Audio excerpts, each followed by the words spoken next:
धन्यवाद सभापति महोदया, आपने हमें बजट पे चर्चा करने के लिए समय दिया। मैं सरकार के इस बजट के विरुद्ध में बोलने के लिए खड़ा हुआ हूं। सभापति महोदया, यह बजट 2014 के अच्छे दिन और अभी अमृत काल और 2047 की विकसित भारत की बात सपने जैसा दिखता है। महोदया, इस बजट में देश से महंगाई कैसे दूर होगी, देश से बेरोजगारी कैसे दूर होगी, देश से गरीबी कैसे दूर होगी और देश में किसानों की हालत कब सुधरेगी, इस पर कोई ठोस नीति इस बजट में सरकार का नहीं दिखता है। महोदया, किसान की आय 2022 तक दोगुनी होनी थी, लेकिन हकीकत में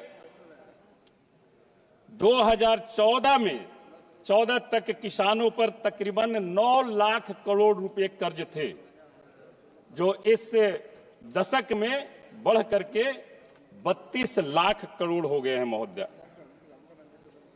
महोदया, बिहार की अर्थव्यवस्था का 22% कृषि पर आधारित है और 76% बिहार के लोग प्रत्यक्ष या अप्रत्यक्ष रूप से कृषि पर निर्भर करते हैं और सिंचाई की 48 योजनाएं बिहार की लंबित है। महोदया, ये चिंता का विषय है। महोदया, पिछले एक दशक में 10 वर्षों में एनसीआर के डाटा के अनुसार 1,12,000 से भी अधिक किसानों ने आत्महत्या किया। महोदया,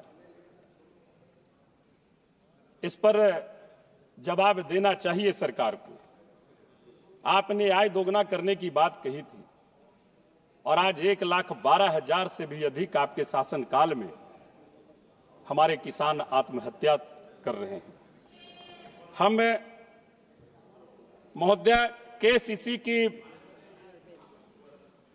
ऋण जो 3 लाख से 5 लाख बढ़ाने का काम सरकार ने किया है, हम उसका स्वागत करते हैं, लेकिन इसको इंप्लीमेंट आप कैसे करेंगे?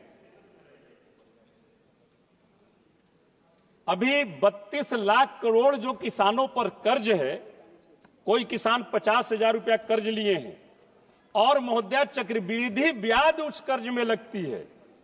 जो 50,000 किसान लिए उनको किन्हीं का 2.5 लाख हो गया है, 5 लाख हो गया है।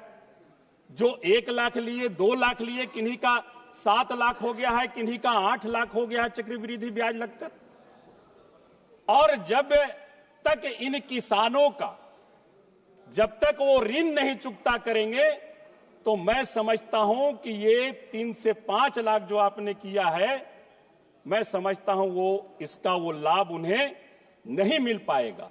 इसलिए हमारी आग्रह होगी कि अगर ये सरकार सच्ची हितैषी है किसान की, तो या तो उनका ऋण माफ करे, अगर ऋण नहीं माफ कर सकते हैं तो कम से कम जो किसानों पर जो ब्याज लगा हुआ है, उस ब्याज को माफ कर दीजिए और मूलधन आप उन्हें जमा करने के लिए कहिए।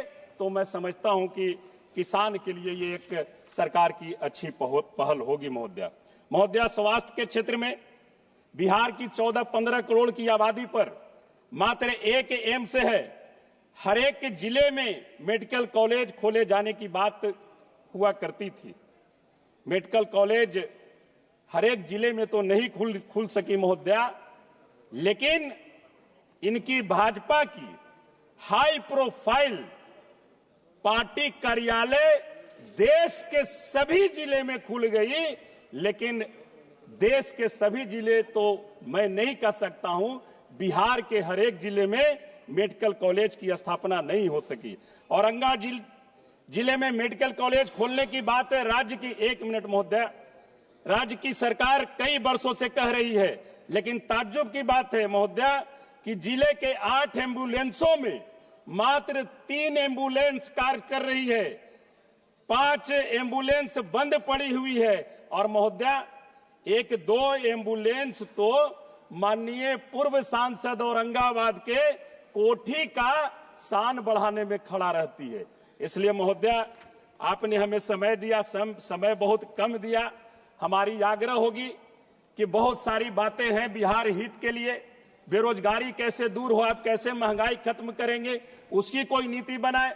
हमारी एक आग्रह होगी कि आप रोड की बात करते हैं कि चकचक हम बना रहे हैं, लेकिन मैं अपने क्षेत्र का एक गांव में आपका जिक्र करके बताना चाहता हूं कि इस आजादी के बाद इमामगंज विधानसभा का एक गांव है, 3 गांव है, अभी तक वहां पर रोड और पुल का निर्माण नहीं हुआ है महोदया। इसलिए हमारी आग्रह होगी कि सरकार तमाम चीजों पर एक ठोस नीति बनाए और नीति बना करके काम करे, तो मैं समझता हूं कि बहुत ही अच्छा होगा।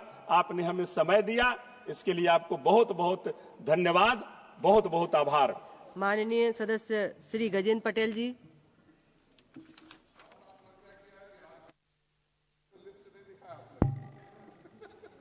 माननीय सभापति जी, आपका बहुत बहुत धन्यवाद करता हूं कि आपने